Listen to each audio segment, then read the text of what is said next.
Okay, so our next speaker is Iggy Van. He's from Hemp Squared, and he's going to be talking about the journey and challenges of a hempcrete block manufacturing startup company. And his sort of tagline here is "Be different to make a difference." And he'll be talking about the journey of hempcrete block research and development to find the perfect block. And he's going to share his learnings about the perception of hempcrete as a building material due to a lack of standardisation, benchmarks, and certification. Thanks, Iggy.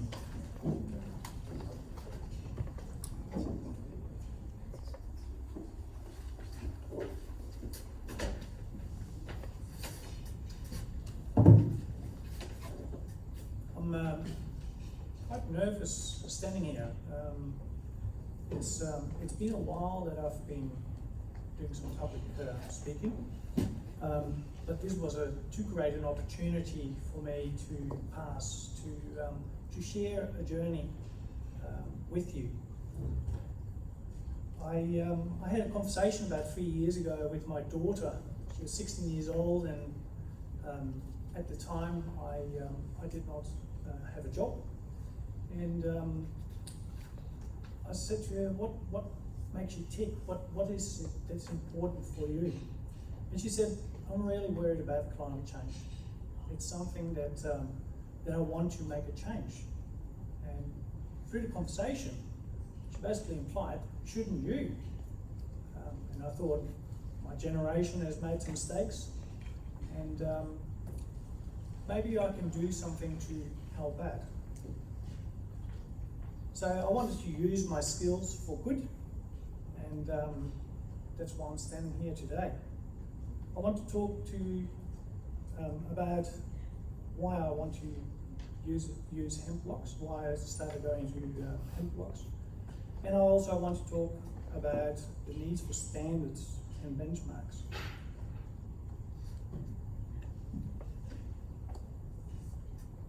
We had a great little exercise this morning with the acknowledgement of place. And when we were asked to close our eyes and go to a place that we like, this is the place I went. This is a block in Bridgestone. It's my block. It's just over a hectare, and it's got beautiful views. There's lots of birds, flora, fauna.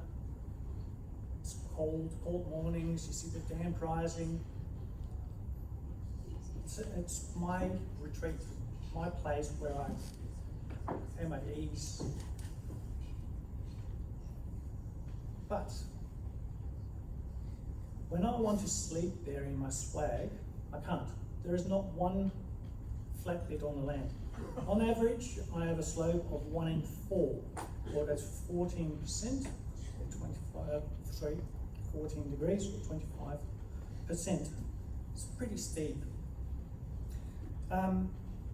It's got huge granite boulders everywhere, and I can only get on there with my 4-wheel drive, and that is only in summer. As I found out in winter, when I slipped down the hill 60 metres and could not get out. So quite a challenging site, but it's a perfect site to build an off-grid home. It's facing north, beautiful views, cool breezes in the afternoon.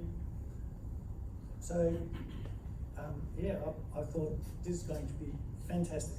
We bought it, and one day we will build a house that hopefully is going to be carbon neutral. I needed to make sure that there was no cranage and that we had small parts. So one of the things that I started to look at is, initially we wanted to go rammed earth, but we couldn't do that, not on this side. But I started to look into hempcrete. I thought it was an interesting product. So I was quite excited and started to look more into it. So then 2 years ago, I was at the Hemp Symposium. I was part of the audience. I was listening to Gary talking about Lime Cycle, Gary Rogers. I was listening to Alana McTiernan, who had the fire about the legislation. I was listening with great joy to Janet, who was talking about the triumphs of building her house. So I was convinced and I was excited. I knew that we were going to build with Hempcrete. But I wanted to have it made out of hemp blocks because they could be moved easily, we could build on this particular site. I started to sketch up some ideas for a house up the top. And through that process, I started to look at, okay, where can I get supplies and that sort of things? Because I wanted to have a true hempcrete block which is just a hemp, a lime, and a water, nothing else, to make sure that I get those beautiful properties and features that hempcrete has. I found there is no manufacturer of hempcrete blocks in Australia. 2 years ago, it was hard to find anyone.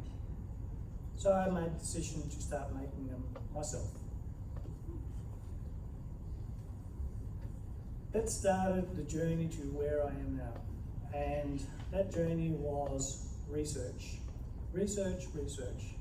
I found out that we had to had to find out about the recipes. It was great. Here's a manufacturer, we've got the material, they go, here's your recipe, try it out, great. Our very first block was so under strength and crumbly that we now have put it in a padded box because we can't get rid of it for sentimental value, but we can't actually touch it, otherwise it will fall to bits. So that was our very first block. So we have found out that there is a huge impact on your parameters, on your strength of the block, and on everything that you need to do with the block when you handle it, with the different subtle differences in the recipes. So we started to go further and further and work out, okay, what is the recipe? We found a recipe that worked. And then we started looking at, so these beautiful features that we've got in the hempcrete, what is impacted by having it in a block? A block is being made in a certain way. There is a level of compaction, but you don't want to compact it so much that the insulative values are disappearing. So we continued on, and we're now at a point where we've done so many trials that we now have a block where the features that the block has, or must have, because of the hempcrete, are exactly what we're looking for.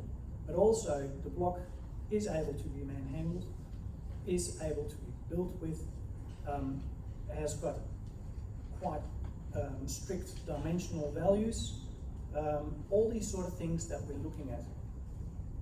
We've made these blocks by hand at the moment. So from a commercial point of view, not a very good thing.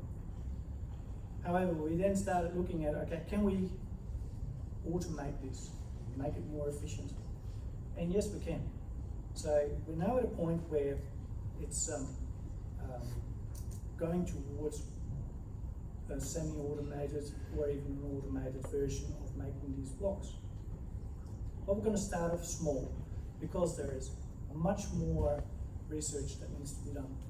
And as Eli said, you need to stop, you need to reassess, you need to make sure that what you do is right before you continue on. In this whole process, we have found that there is a lack of standards in Australia, a lack of benchmarks. So there was one general recipe, and it was about 10,000 variations on a theme. Which one do we pick? And it was just through trial and error, and something that I'm starting to hear more and more. I heard the term mix master. I know exactly what that means, because it's not always the same. We've come to a point where we've quit from very comfortable with what we're doing. We know what we're doing, we know what the mixture is, we know that what we make is right.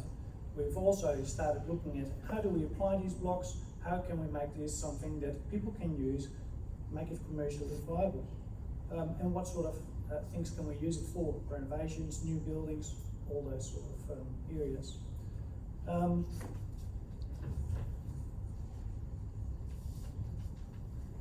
So one of the things that we then started to also look at is what are the things that are important for us to market our product.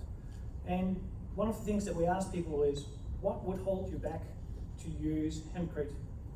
And the first answer was dollars. The second answer was there is no benchmark, there's no standards, and the product is still seen as hippie or an alternative way of building. So we've experienced this ourselves, where we have had supplies from different people for herd, and the standard in a herd is that variable that we really needed to be looking at what are the variances to make sure that the product that we made was going to be consistent. So that lack of standard makes it really hard to create something that is going to be a standard product in the end. And that's what you can see here. We've got herd with a lot of bast fibre in it. That balled up. When it balls up, your insulative values are going. On the end, there is a mix without, or with very little bast fibre in it, which is much better, much easier to work with. The other thing that we find is terminology that's being applied is all over the place. So I did a search on, does hempcrete burn? In the 15 links that I got on, or the search results on Google, the terms that were used were all listed here. And when you look further into it, they actually mean very different things. I've seen a great demonstration. You put a blowtorch on a ball of hempcrete, and it doesn't combust, or doesn't it burn, or is the flame being retarded, or what is it? So depending on the standard that you apply, should you use a different term? And I think a lot of people try to communicate the same thing, but when we go back to standardization, they actually mean very different things. So for us to make sure that we get something right, what we did is we went to people that we trusted and asked questions, people who have got experience in what do you do with hempcrete? How do you build with it? What are the things that you have found did not work? What are the things that did work? And we've been really quite surprised by the amount of sharing of information that's been going on. It's with great interest that I listen to all the presenters at the moment, but the work that Rich is doing in developing new products, scientific approach. We like talking about scientific approach. There's lots of that was talked about today. When you've got a standardized approach, when you've got a scientific approach, you can apply benchmarking, you can apply standardization.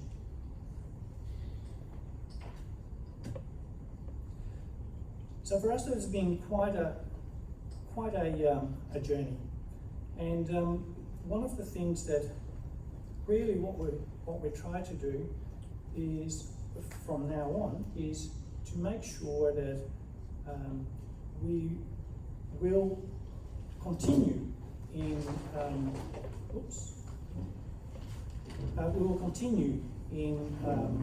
researching. We will continue in educating people.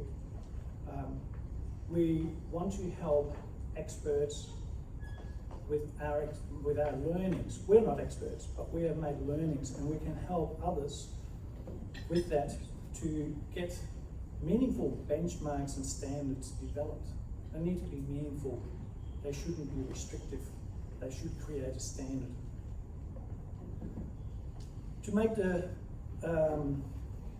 building with hempcrete the alternative, not an alternative, to current mainstream building, like Cameron said, double brick is the standard at the moment in WA.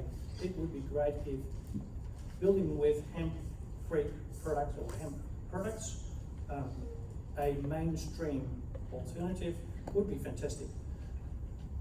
But to make sure of that, we need to make sure that there is standardisation, benchmarking and certification of those products to those Australian standards.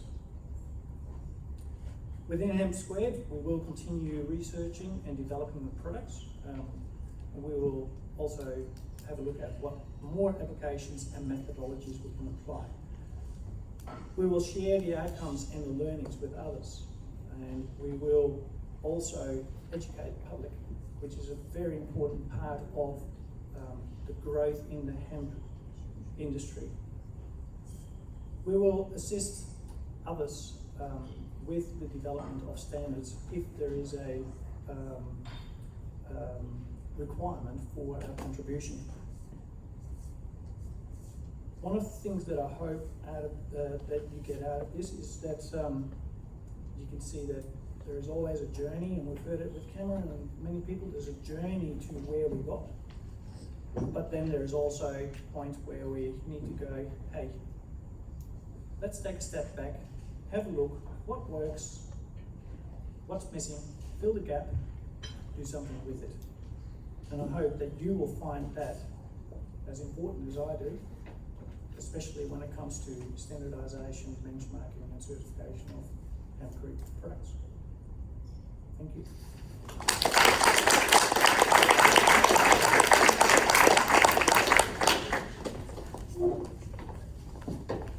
Thank you, Iggy. Yeah, you raised a really good point there in the talk about standardisation. I think it's a really, really critical issue. And my background is actually a medical researcher. I did that for over 25 years. And one of the problems is when you're testing various aspects, that if you're testing different things, what you're actually measuring, they are different.